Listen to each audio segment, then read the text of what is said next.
And so I'm just here to introduce this topic really. And I think after seeing that again, I think I've seen it maybe 5 or 6 times. But just such a grounding home, isn't it?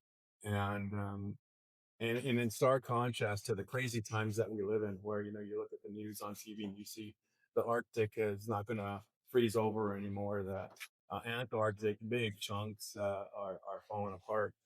Um, it seems like nature is out of control, and same thing with AI, right? The horror stories, and it's threatening our jobs, and it's going to go crazy and have its own kind of mind and be able to overrule people and what we want.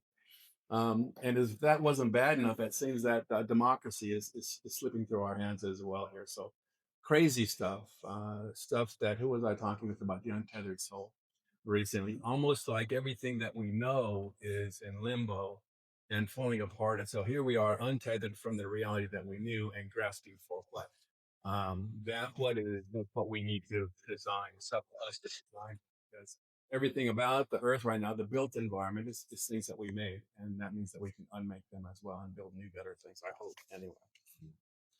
So how do we make sense of all this? I was lucky enough to travel to the Amazon about a year and a half ago. And my world was turned upside down. I mean, I full on expected to be in pristine nature and see, these vistas of rivers and birds and animals and foliage and, no light pollution and a million stars up there. And that happened. But I didn't expect to really connect with the people as much.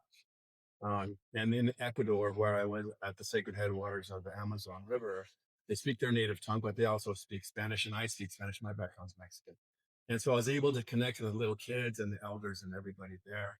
And they're just people. I expected them to be different. They're just people like us. They laugh at the same jokes and think things are funny when you stub your toe on their whatever. And they made these delicious meals for us, and it was very cool to feel that. And as I was speaking to the shaman there, who was our host, his name is Minari Shiwa, um, he explained to me that their context, their construct for living is that they're brothers and sisters with the plants and the animals in the jungle, right? Think about that. They feel like their plants and plants and animals are their brothers and sisters, and that they can hear their souls as they walk through the jungle. I just kind of like rocked my world. I mean, is this guy for real? Then he went on and told me that not only do they see themselves as part of the earth, but they see themselves as part of all of the planets and all of the universe and all of space and time. And I thought, here I am, thinking, okay, I'm going to live till this age and then I'm going to croak and that's it. And these guys feel like they can step across into the spirit world and be connected to all of space and time and all of that energy. And I'm primarily in the climate business. And I'm thinking, chances are only 50-50 that we're going to save the planet from the climate emergency, right? It's pretty bad.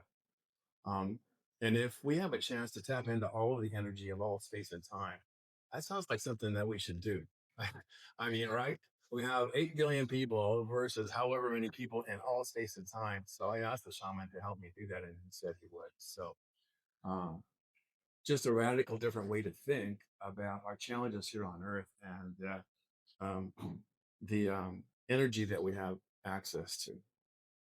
So then I thought about technology too. And a couple of years ago, at our Green Economy Conference, number three, not number five, a friend of mine from the city of LA asked me to use AI to see if we could improve the waste stream diversion, right? So you can imagine when you throw trash away in the city of LA, it goes to some dump somewhere and they put it on this big conveyor belt, all the recyclable stuff, and then some machine goes and picks off the plastics and the glass that's recyclable. And so they wanted us to help them improve that. So I said, well, how would you go about this if you were going to use AI? And so we'd look at 5 or 10 cities as examples and see what the best practices were and bring them to LA.